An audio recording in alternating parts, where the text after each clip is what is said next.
మీరు ఇంకొక బ్లాస్టింగ్ ఇది వదిలేరు ఏంటంటే టికెట్ కోసం డబ్బులు అడిగారు, 5 కోట్లు ఇమ్మని అడిగారు. అందులో ఏమ్రా డబ్బులు ఇచ్చినోడు అడిగితే కొడతావా?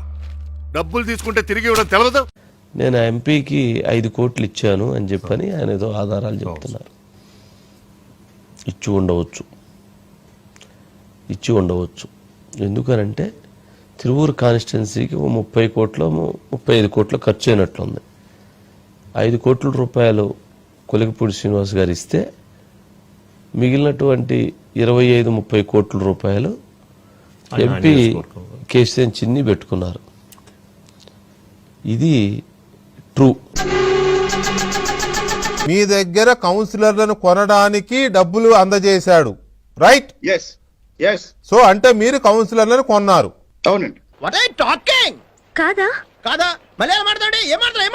అంతేగా కొన్నారు, కౌన్సిలర్లు కొన్నారు, వైసీపీ కౌన్సిలర్లని మీరు కొన్నారు. అవును, ఇది ట్రూ. చిన్ని గారి వాదన ఏంటంటే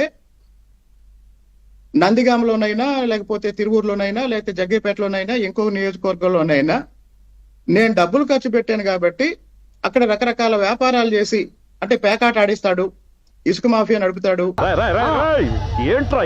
ఆఖరికి తిరువూరులో పక్కనున్న భద్రాచలం నుంచి గంజాయి తెప్పించి ఇక్కడ ఒక బ్యాచ్ ఒక 10 మందితో గంజాయి బ్యాచ్ నడుపుతుంటే నేను దాదాపు 2 నెలల క్రితం గంజాయి బ్యాచ్ కి వ్యతిరేకంగా తిరువూరులో ర్యాలీ చేశాను.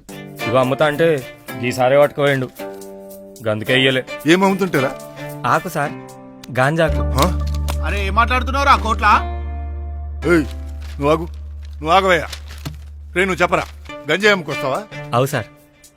ఓ పని చేయరా, నన్ను కూడా తీసుకుపోయి వెనక ఇద్దరం కలిసి గంజాయి అమ్ముకుందాం. మస్తు డబ్బులు వస్తాయంట కదా.